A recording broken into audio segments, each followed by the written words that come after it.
جاری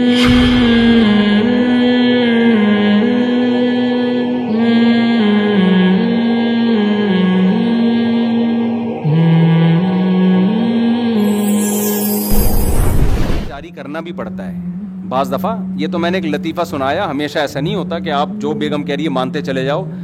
نبی صلی اللہ علیہ وسلم نے فرمایا لن یفلح قوم ولو اہم امورہم الی المرأة, بخاری کی حدیث, وہ قوم ہرگز کامیاب نہیں ہو سکتی جو اہم معاملات عورت کے سپرد کر دے. سمجھتے ہو آج مردوں نے سارے اہم فیصلے کس کے حوالے کیے ہوئے ہیں؟ خواتین کے, لیڈیز کے حوالے کیے. گھروں کی واٹ لگنی ہے, شادیوں پہ خرچہ آپ کا بے تحاشا ہونا ہے. سمجھتے ہو کہ نہیں سمجھتے؟ ہمارے گھر والوں نے, میرے بچے نے قرآن حفظ کیا, ہمارے گھر والوں نے کہا بھائی شادی ہال میں ہم نے تقریب رکھنی ہے بچے کے حفظ کی. میں نے کہا نہیں گھر میں ہی ہوگی. ہال میں بھی جائز ہے, میں نے کہا نہیں گھر میں ہی ہوگی. گھر والوں نے کہا نہیں شادی ہال میں ہو. میں نے کہا میری اب تک میری شادی ہال میں نہیں ہوئی ہے بھائی, میں کس منہ سے بچے کے قرآن کی تقریب کروں گا؟ سارے سسرال آ جائیں گے, بولے گا یار اپنی جب تو شادی کر رہا تھا اس وقت تو نے سادگی کا مظاہرہ کیا, جی شادی ہال میں نہیں گھر میں ہی ہوگا جو کچھ ہوگا, اور بچے نے حفظ کیا تو اب شادی ہال. جائز ہے شادی ہال میں بھی, شادی بھی جائز ہے اور بچے کی تقریب بھی جائز ہے. میں نے کہا گھر میں ہی ہوگا جو کچھ ہوگا. بہت ٹائٹ پھڈا ہوا, بہت زبردست. بالآخر بغداد پہ میرا قبضہ ہو گیا الحمدللہ. میں نے کہا نہیں, میں گھر میں بہت دبا دبا رہتا ہوں, بہت ساری باتیں مان رہا ہوتا ہوں. یہ ممبر پہ تو ہر آدمی فنٹر ہوتا ہے نا, لیکن کچھ چیزیں ایسی ہوتی ہیں جہاں آ کے آپ کو ایکشن لینا پڑتا ہے کہ یہ ہوگا, ایسی کی تیسی, اس میں دو رائے نہیں ہو سکتی, یہ ایسا ہوگا بس. سمجھتے ہو؟ تو سب باتیں بیگموں کی مانا کریں, خام خواہ میں چنگیز خان بننے کی کوشش گھر میں نہ کریں. لیکن کچھ چیزیں ایسی ہوتی ہیں جہاں آ کے آپ کو فیصلہ سنانا پڑتا ہے, بھائی یہ نہیں ہو سکتا, اٹ ازنٹ پاسبل. اردو میں سمجھ میں نہ آئے تو آپ انگلش میں بول دو, بیگم یہ ممکن نہیں ہے, ایسی کی تیسی, یہ نہیں ہوگا. میں نے بتایا نا ایک آدمی نے شادی کی دبئی میں, تو اس نے اپنی ماں کو بلوا لیا کیونکہ اکلوتا بیٹا تھا.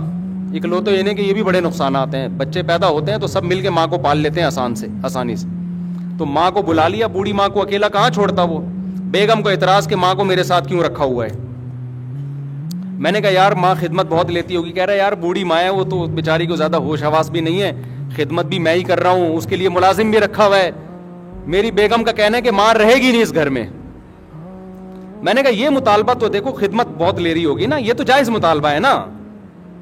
بعض دفعہ سانسیں ہر وقت ریموٹ کنٹرول کی طرح بہو کو چلا رہی ہوتی ہیں, اس کی اپنی پرسنل لائف ہی نہیں ہوتی کوئی, یہ تو ظلم ہے. اس نے کہا بھائی کچھ بھی خدمت, ملازم رکھا ہوا ہے اماں کی خدمت کے لیے, میری بیوی کو گھر کے اندر ماں برداشت ہی نہیں ہے, اور اتنا دباؤ ڈالا ہوا ہے, میں کیا کروں. میں نے کہا آپ بول دو ماں کو گھر سے میں بولو نہیں نکال, ایسی کی تیسی, جو کرنا ہے کرو تمہاری ایسی کی تیسی. میں نے کہا غصے ہونے کی ضرورت نہیں ہے, آرام سے پیپر پہ لکھ کے دے دو, بیگم it isn't possible for me to get out my mother from my house. English میں بہت زیادہ سمجھ میں, پڑھا لکھا میاں ہے, اب پتہ نہیں میں نے انگلش صحیح بولی غلط بولی ہے, وہ بعد میں چیک کر لینا اس کو ڈکشنری میں. بھائی یہ نہیں ہو سکتا یار, اب بوڑھی ماں کو ہم چھوڑ دیں بیگم کے کہنے پر, نہ تم سے وہ خدمت لے رہی ہے, نہ اپنا آرام سے کمرے میں بیٹھی مسلے پہ, ایسا تھوڑی ہوتا ہے یار. میں نے اس کو بولا کل تمہارا بچہ بھی اسی طرح تمہیں نکال دے, کیا گزرے گی تمہارے اوپر. کہہ رہے میرے بچے رول جائیں گے اگر میری بیوی چھوڑ. میں نے کہا بچوں کی ایسی کی تیسی. آج کل تو یہ بڑا مسئلہ ہے نا, عورت کو زیادہ بوجھ ڈالو, عدالت سے خلا بھی لے گی, بچے بھی لے کے مارکیٹ سے شارٹ ہو جائے گی, اور آپ ساری زندگی بچوں کے لیے رولتے رہو. میں نے کہا بچوں سے ابھی سے آپ یوں کر لو, کیا کرو, یہ والے بچے ہی کینسل ہو گئے, نئے سرے سے نئی شادی نئے بچے دوبارہ سے. کیا خیال ہے بھائی, پہلے ماں باپ ہیں, بچے بعد میں. نہیں چھوڑنا ماں کو, غیرت کے ساتھ سر اٹھا کے جیو یار.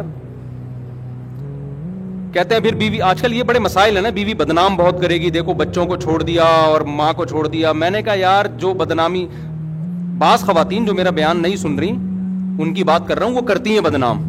اور ہمارا کلچر ایسا ہے کہ عورت کے دو آنسو سنے دیکھے گا تو بس اسی کی طرف چلا جائے گا, وہ تحقیق نہیں کرتا کہ یہ صحیح کہہ رہی ہے غلط کہہ رہی ہے. ظالم دونوں ہوتے ہیں, مرد بھی ہوتے ہیں عورتیں بھی ہوتی ہیں, میں مانتا ہوں, ایسا نہیں ہے کہ ساری عورتیں ظالم ہیں, مرد بھی بڑے ظالم ہوتے ہیں. لیکن ایک نیچر ہے کہ مرد جب مرد کی بات سنتا ہے یقین نہیں کرتا, عورت کے آنسو دیکھتا ہے تو مرد بھی اسی کی طرف پگھلتا ہے, تو بدنام کرتی ہے. دیکھو بچے چھوڑ دیے اس نے, بچوں سے ملنے نہیں آتا, یہ نہیں کرتا, حالانکہ اندر کہانی کچھ اور چل رہی ہوتی ہے. تو کہہ رہے بدنام کے, میں نے کہا ایسی کی تیسی یار, بدنامی کی کیا ہے, بدنامی تھوڑے دن چلتی ہے, اس کے بعد لوگ, کسی کے پاس ٹائم نہیں ہے آج کل, ہر آدمی اپنے معاملات میں اتنا گھرا ہوا ہے. میں نے کہا یہ جو آخرت میں بدنامی ہوگی, اماں کو یار اس بڑھاپے میں آپ اکیلا چھوڑ دو. کہہ رہے میں کراچی میں رکھوں اور ان کے لیے ملازم رکھوں. میں نے کہا نہ, بوڑھی ماں ملازم کے ساتھ اس کی گود میں سر رکھ کے سو, یہ تو بڑھاپے میں تو ماں کا مزہ ہے یار. ماں باپ جتنے بوڑھے ہوں اتنے زیادہ اچھے لگتے ہیں. جتنی بوڑھی ہوگی نا ماں, اس میں اتنا ہی اللہ محبت دل میں پیدا کرتا ہے اس کی. تو اسی طرح ہم عورتوں کو بھی بدماشی سکھاتے ہیں, صرف مردوں کو نہیں سکھاتے بدماشی. ہم خواتین کو بھی کہتے ہیں آپ کے بیسک حقوق ادا کر رہا ہے تو ٹھیک ہے, پھر مرد آڑا ترچھا بھی ہو برداشت کرو.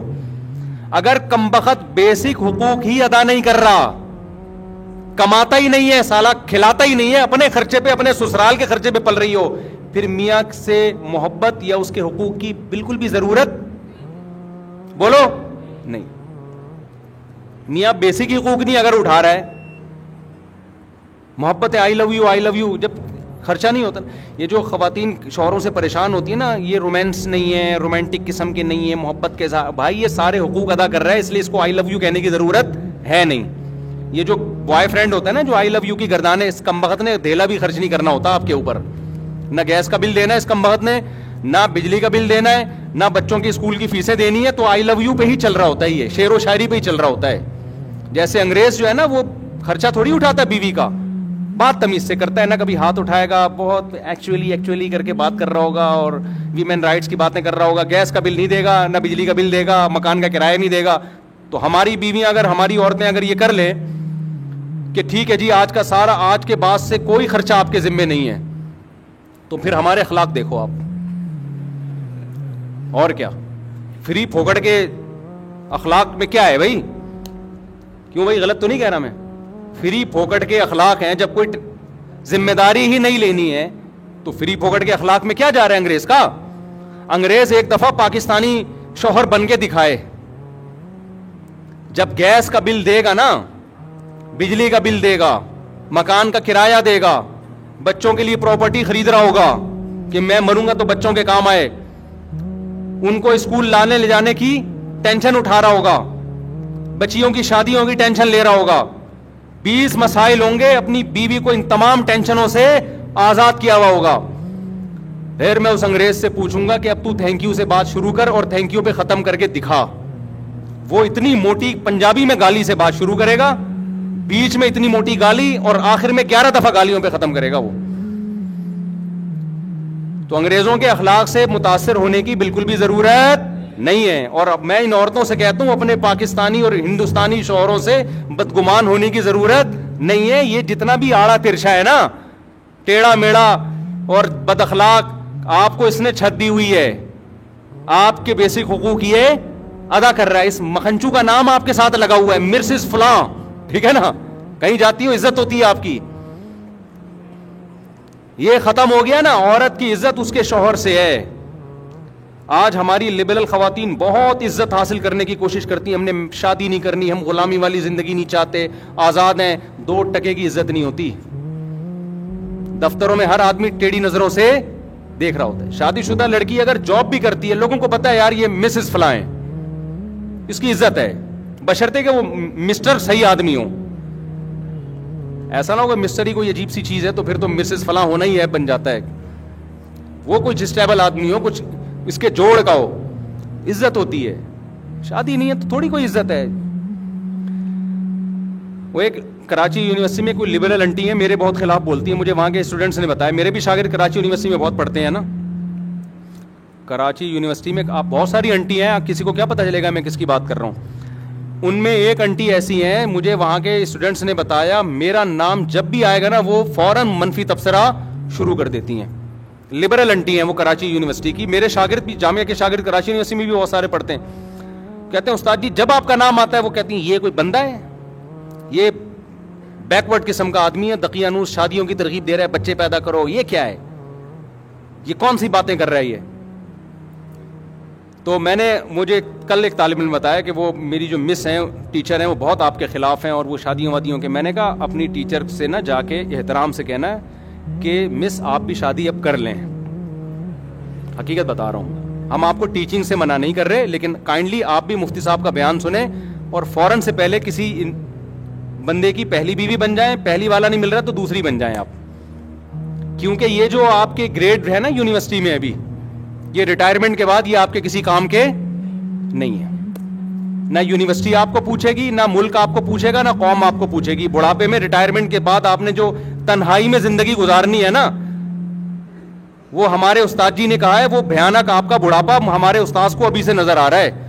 یقین نہ آئے تو ذرا لبرل انٹیوں کا سروے کر کے دیکھ لو, جنہوں نے جوانی ایجوکیشن اور جاب میں گزاری, نکاح کو انہوں نے ترجیح نہیں دی, ان کا بڑھاپا اور کیسا, اور بڑھاپا کا مطلب 90 سال نہیں, 50 55 بس.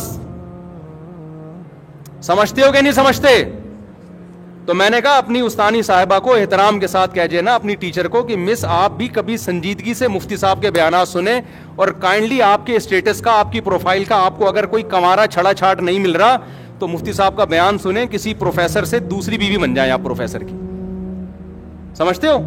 وہ آپ کے لیے زیادہ بہتر ہے. ہم آپ کو یہ نہیں کہہ رہے کہ ٹیچنگ چھوڑ دیں آپ, لیکن اس کو پہلے فوکس کریں, یہ ضرورت آپ کی زیادہ ہے, ورنہ آگے ریٹائرمنٹ کے بعد بہت بھیانک بڑھاپا ہے آپ کا. پھر یقین نہ آئے تو میں بہت ساری انٹیوں سے ان کی ملاقات کروا دوں گا کہ جنہوں نے ٹیچنگ کو اور جاب کو ترجیح دی, شادی کو ڈیلے کیا, جس کے بعد اب وہ ترس رہی ہیں, عذاب میں زندگی گزر رہی ہے ان کی. نیچر سے بغاوت مت کرو میرے بھائی. میں نے کہا نا ڈاکٹروں نے انڈے چھڑوا کے لائے کس پہ, ہمیں انڈوں پہ سیٹ کر دیا نا کہ انڈے کھاؤ. اب گایوں اور دمبوں کی چربی چھڑوا کے ڈالڈا پہ سیٹ کیا, اور کچھ دنوں میں آ جائیں گے دوبارہ کس پہ. تو اسی طرح یہ جو فیملی پلاننگ کی باتیں کر رہے ہیں نا کہ عورت بچے پیدا کرنے سے کمزور ہوتی ہے, سب ڈرامے بازی ہے. یہ تو نیچر ہے عورت کی اولاد پیدا کرنا. کل انہوں نے اسی پر آنا ہے کہ عورت کی صحت کس میں ہے, نسل بڑھانے میں ہے. دیکھ لو اپنی نانیوں دادیوں کو, 90 سال زندہ رہی تھیں, ان کو تو جانتی بھی نہیں تھی یہ حمل روکنا کیا ہوتا ہے. زیادہ اچھی لائف انہوں نے صحت کے حوالے سے بھی, مینٹلی بھی زیادہ اچھی لائف گزاری ہے. تو وہ یونیورسٹی کی جو ٹیچر صاحبہ ہیں, میں نے اپنے شاگرد سے کہا ان سے کہنا کہ میں آپ کو بہت ساری لبرل انٹیوں سے ملوا سکتا ہوں. ریٹائرمنٹ کے بعد دیکھو ان بیچاریوں کا حال کیا ہوتا ہے. ہماری دادیاں نانیاں تو کچھ بھی نہیں آتا تھا ان کو, پڑھی لکھی نہیں تھی, کیسی بادشاہوں والی زندگی گزاری ہے بھائی. بہویں بھی ہیں, داماد بھی ہیں, پوتے بھی ہیں, نواسے بھی ہیں, سب نے مل کے بڑھاپے میں خدمت کی ہے. عزت بھی ملی ہے. عزت عورت کو اپنے خاندان سے ملتی ہے, باہر سے نہیں ملتی. کمپنی آپ کو جب تک عزت دے گی جب تک آپ کمپنی کے کام کی ہو. میڈم صاحبہ, کمپنی آپ کو جب تک عزت دے گی جب تک آپ کمپنی کے کام کی ہو. جب آپ کمپنی کے کام کی نہیں, وہ ہو سکتا ہے سال میں ایک آدھ دفعہ تقریب میں آپ کو ہار پھول بھیج کر دیے جائیں, اس کے بعد کوئی بھی نہیں پوچھتا. یہ جتنی سیلیبریٹیز ہیں نا جو مشہور جن کو بڑے بڑے ایوارڈ مل رہے ہوتے ہیں, ان کی عزت صرف اسی وقت ہوتی ہے جب ایوارڈ دیا جا رہا ہے. اس کے بعد گھر پہنچنے کے بعد یہ ویسے کے ویسے بیٹھے ہوئے ہوتے ہیں, نہ داماد ہیں, نہ بہویں ہیں, نہ بھائی ہیں, نہ بہنیں ہیں, کوئی خاندان ہی نہیں ہے بیچاروں کا. 4 شادیاں کر لو, بڑھاپے میں عزت ملے گی تمہیں. جوانی میں تو پھڈے ہوں گے, صحیح بتا رہا ہوں میں. جوانی میں تو حسد جیلیسی سب کچھ ہوتا ہے نا, بیویاں لڑیں گی. تھوڑی عمر زیادہ ہوگی وہ کہیں گی اب کیا رہ گیا لڑنے کے لیے, اکلوتا میاں ہے ہمارا. آپ کو رینٹ بندہ نہیں لینا پڑے گا, کرائے پہ جاپانیوں کی طرح تنہائی دور کرنے کے لیے بندہ بلانے کی ضرورت, بولو نا, نہیں ہے. بچے ہوں گے آپ کے یار, کتنے ہی نالائق بھی پیدا ہو گئے, ایک آدھ تو کام کا نکلے گا نا. اول تو انشاءاللہ سارے کام کے نکلیں گے, لیکن فرض کر لو یار اگر 2 بچے ہوئے وہی بگڑ گئے, اسپیئر میں کچھ بگڑنے کے لیے بھی رکھو. حقیقت ہے اتنے ہوں کہ 2-4 بگڑ جائے تو برداشت کر لو کہ یار باقی ٹھیک ہے, ایک کیا نکلا. اب ہمارے بچوں میں ایک بچہ پڑھ کے ہی نہیں دے رہا کم وقت, برداشت ہو رہا ہے ہم سے کہ چلو یار اس کو پنچر کی دکان کھلوا دیں گے ہم, باقی تو پڑھ رہے ہیں نا الحمدللہ. اگر میرا وہ ایک اکلوتا ہی ہوتا, میں تو کہتا طارق صاحب تم تو گئے بیٹا, ایک ہی نکلا وہ بھی کسی کام کا نہیں. حالانکہ کام کا ہے الحمدللہ, یہ نہیں کہہ رہا کام کا نہیں, پڑھائی میں دماغ نہیں چل رہا اس کا. تو ہر آدمی کو اللہ نے ہر صلاحیت تھوڑی دی ہے. سارے ہی پڑھاکو ہوں تو سارے ڈاکٹر بن جائیں گے, سارے انجینئر بن جائیں گے, تم نیچے کام کرنے والے لوگ کہاں سے لے کر آؤ گے. اور بعض دفعہ ایک بچہ پڑھائی میں نہیں چل رہا ہوتا, وہ اس لیے نہیں چل رہا ہوتا, وہ ایکسٹرا آرڈینری ذہین ہوتا ہے. وہ میں اگر اسکول میں پڑھائی میں چلتا تو آج میں یہاں بیٹھ کے بیان نہیں کر رہا ہوتا. ہمارا تو دل لگتا ہی, ہم تو شرارتوں میں آگے تھے بہت. ایک ایج کے بعد پھر ہم نے پڑھنا شروع کیا, پھر دماغ لگ گیا ہمارا. تو آپ کو تھوڑی پتا ہے اللہ آپ کے بچے کو کیا بنانا چاہتا ہے بھائی. اللہ آپ کے بچے کو کچھ اور بنانا چاہتا ہے. میرے جتنے کزن جو پڑھاکو تھے کسی کام کے نہیں ہیں, معذرت کے ساتھ میرے کوئی کزن اگر بیان سن رہے ہوں, زیادہ تر وہی کام کے ہیں جو پڑھاکو نہیں تھے. وہ کمپیوٹر پہ ٹھک ٹھک ٹھک بیٹھے, پتہ نہیں کیا کیا بن گیا یار, کمپیوٹر بھی سیکھ سیکھ کے نا امریکہ کی کمپنیوں سے آرڈر پکڑنے شروع کر دیے انہوں نے. اور ایک بیٹھا ہوا ہے وہ رٹے لگا رہا ہے, از کالڈ نیوٹنز لا. آدھا قانون یاد ہے اس کو, شروع کا یاد نہیں ہے, لیکن پڑھائی کی ویلیو ہے. اب میرے بیان سن کے بعض بچے اور شرارتی ہو جاتے ہیں, پڑھیں گے تو کچھ آگے چلیں گے نا, لیکن ٹینشن لینے کا نہیں. ہمارا ایک بچہ نہیں پڑھ رہا, ٹینشن نہیں لیتا, میں دیتا ہوں اس کو تھوڑے بہت تانے وانے دے دیتا ہوں. اچھا بس بیان ختم کر رہا ہوں, اوہ بہت زیادہ ہو گیا, آپ مجھے 1:20 پہ بتا دیا کریں نا. اچھا میں نے دیکھا نہیں نا آپ. تو خیر کہاں سے کہاں بات چلی گئی. تو اصل بات میں عرض کر رہا تھا کہ غصے کو میرے بھائی مارکیٹ سے کیا کرو, حتی الامکان 100% ختم نہیں ہوگا, لیکن سارے جو ہماری سوسائٹی میں فسادات پیدا ہو رہے ہیں اس کے پیچھے ہے کیا مسئلہ, غصے کا. تحمل سے بات سنو, تحمل سے جواب دو, تمام پہلوؤں پہ غور کرو, پازیٹیو نیگیٹو, اس کے بعد فیصلہ کرو. تو نبی صلی اللہ علیہ وسلم نے ایک صحابی کے چہرے پہ ان کی تعریف کی, فرمایا تمہارے اندر 2 چیزیں ایسی ہیں جو اللہ اس کے رسول کو بہت محبوب ہیں, ایک الحلم والانات, ایک بردباری اور ایک جلد بازی سے اجتناب. جب بھی تم فیصلہ کرتے ہو بہت زیادہ سوچ بچار. تو یہ اگر آپ زندگی میں یہ طریقہ اختیار کریں گے تو انشاءاللہ دنیا میں بھی کامیابی ہوگی اور آخرت میں بھی. اللہ تعالیٰ سمجھنے کی عمل کی توفیق